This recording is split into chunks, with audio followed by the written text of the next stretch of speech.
The Story of Rehoboam. ராஜாவாகிய Solomon 40 ஆண்டுகள் இஸ்ரவேலை ஆண்ட பிறகு காலமானார்.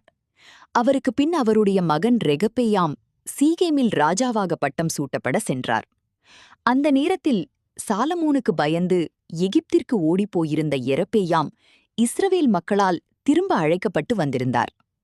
உம்முடைய தகப்பனாகிய சாலமோன் எங்கள் மேல் சுமத்திய நுகம், வேலைப்பளு மற்றும் வரி கடினமாக இருந்தது. இப்போது நீர் அதை சற்று லேசாக்கினால் நாங்கள் உமக்கு சேவை செய்வோம்.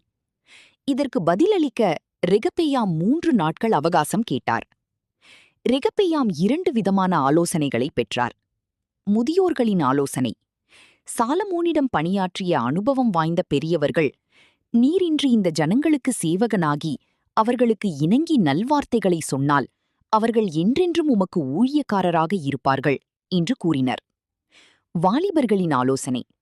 தன்னுடன் வளர்ந்த இளைஞர்களிடம் ரெகபெயாம் கேட்டபோது அவர்கள், நீர் ஜனங்களிடம் இன்னும் கடுமையாக நடந்து கொள்ள வேண்டும். என் தகப்பன் உங்களை சவுக்கினால் தண்டித்தார், நான் உங்களை தேள்களினால் தண்டிப்பேன் என்று சொல் என தவறான ஆலோசனையை கொடுத்தனர்.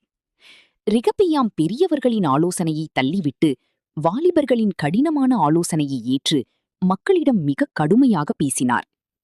ராஜாவின் கடினமான பதிலை கேட்ட இஸ்ரவேல் மக்கள் கோபமடைந்தனர். அவர்கள், தாவீதோடு எங்களுக்கு பங்கு ஏது, ஈசாயின் குமாரனிடத்தில் எங்களுக்கு சுதந்திரம் இல்லை என்று முழக்கமிட்டு தங்கள் கூடாரங்களுக்கு திரும்பினார்கள். இதனால் இஸ்ரவேல் ராஜ்யம் 2ஆக பிரிந்தது. வடக்கு ராஜ்யம் இஸ்ரவேல் 10 கோத்திரங்கள் யெரொபெயாமை தங்கள் ராஜாவாக்கினர். தெற்கு ராஜ்யம் யூதா. யூதா மற்றும் பென்யமீன் ஆகிய 2 கோத்திரங்கள் மட்டுமே தாவீதின் வம்சமான ரெகபெயாமின் கீழ் இருந்தன.